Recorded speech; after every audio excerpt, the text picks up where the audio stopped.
Olá, irmãos e irmãs. Uma ótima manhã de quinta-feira para todos vocês. Eu presumo que, a esse exato momento, o meu grupo acabou de terminar a apresentação deles a respeito do tema Teorias da Evolução. Então, como eu tenho que participar no meu grupo, o que eu vou fazer? Uma das poucas coisas que me deixa feliz em vir para a escola. Me deixa muito feliz fazer vídeos como esse, de baixíssima qualidade, mas que tem conteúdo. E eu vou fazer um vídeo resumo de tudo que eles falaram e até um pouquinho dos outros grupos.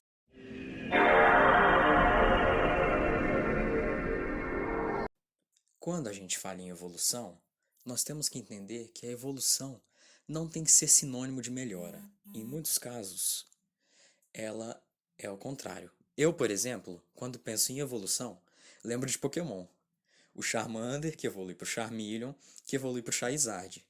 E o Charizard é muito mais forte, mais rápido, tem todas as características melhores que o Charmander. Só que na evolução isso não acontece.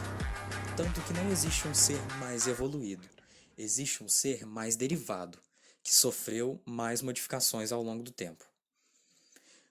Ao invés de Pokémon, nós temos na vida real as galinhas, que, por exemplo, vieram dos dinossauros.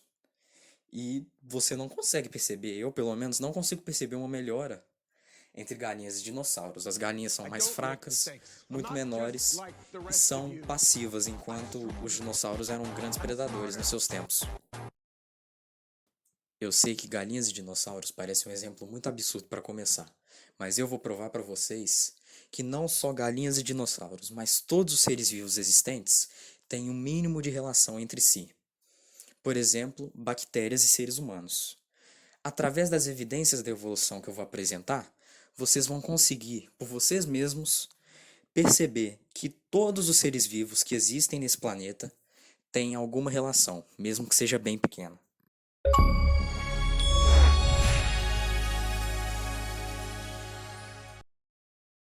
Das 6 evidências da evolução que eu vou falar, a primeira deve ser a mais emblemática e a que muitos lembraram quando eu falei sobre dinossauros e Pokémon, que são os fósseis. Os fósseis são basicamente restos de seres vivos. Podem ser ossos, podem ser troncos, podem ser pegadas e demais restos, vestígios que provam que o ser vivo existiu e que podem ser analisados para descobrir seu passado e seus descendentes atuais.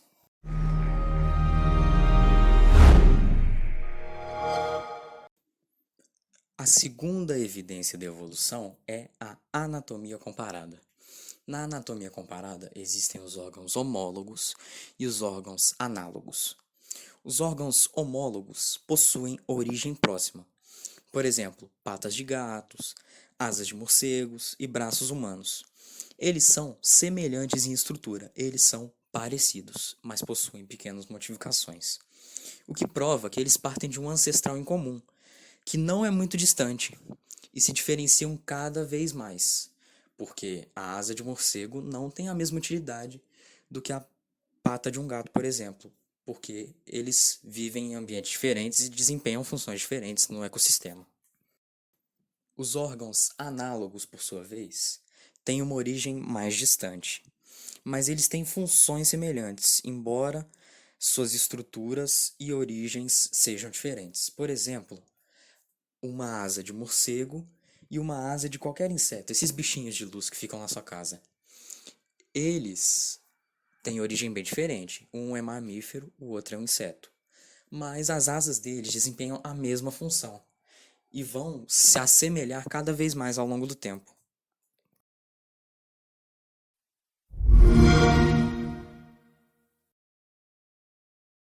O terceiro ponto que eu vou apresentar é a adaptação ao ambiente, que eu vou subdividir em mimetismo e camuflagem. Na camuflagem, você se adapta ao ambiente para tentar favorecer a você mesmo. Eu vou dar um exemplo, o urso polar. O urso polar é um grande predador e ele precisa conseguir presas. O que ele faz? Ele fica na neve, no gelo, que é de tema branco. Por isso, ele é branco. Ele ser da cor branca favorece a ele para achar presas, porque ele vai ser identificado com menos facilidade. Já O bicho-pau não é tão violento, não é um grande predador como o urso polar. Por isso que ele tenta se confundir, se camuflar, literalmente, entre as folhas e as plantas do ambiente. Já no mimetismo, é quando você tenta parecer, geralmente, mais ameaçador ou menos interessante do que você é para os predadores. Exemplos são a cobra coral falsa, que parece muito uma cobra coral, mas ela não é venenosa. Já que a cobra coral é uma das cobras mais venenosas do Brasil, a cobra coral falsa parecer com ela dá uma extrema vantagem, porque ela se torna muito mais ameaçadora do que ela é. Já borboletas também fazem isso, elas tentam parecer muitas vezes desinteressantes ou venenosas a partir da cor delas para os predadores.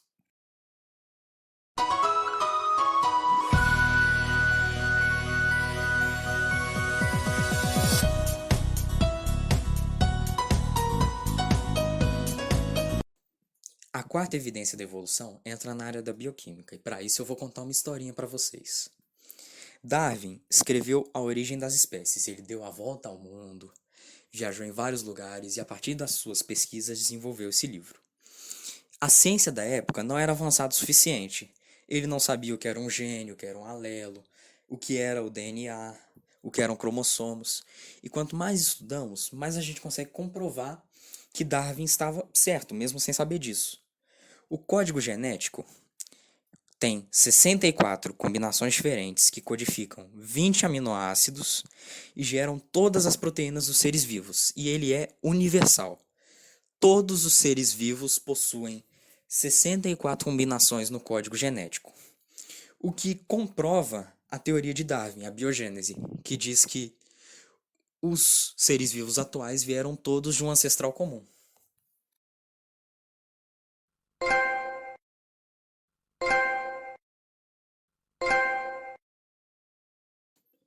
A quinta evidência da evolução, os órgãos vestigiais, é bem simples, e para explicar ela, eu vou usar o ser humano como exemplo. Eu, Pedro, tenho apêndice. O meu apêndice não serve para nada. Tanto que hoje em dia tem gente que não tem apêndice, nasce sem. O que o apêndice fazia antigamente era muito importante, principalmente nos herbívoros. Mas atualmente, que nós somos onívoros, ele não serve de muita coisa. Por isso ele é um órgão vestigial que prova que nós viemos de antepassados que usavam o apêndice e ele continua no nosso corpo como uma pequena lembrança de que nós viemos deles.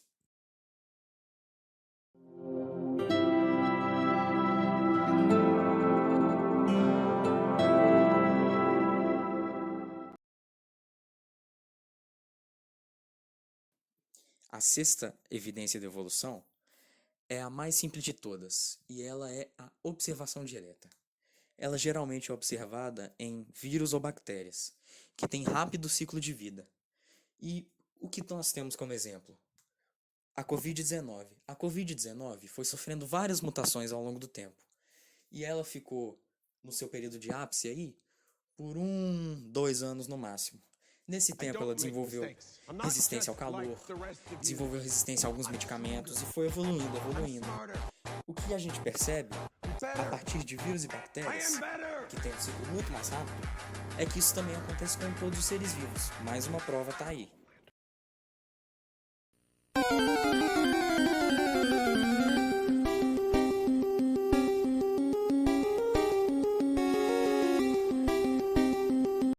Bom, esse foi o meu vídeo resumo. Eu tentei ser o mais resumido possível, ser bem breve, e eu queria fazer um agradecimento especial à professora Alessandra e a Charles Darwin, que morreu tem muito tempo, mas me ajudou demais para fazer esse vídeo do mesmo jeito.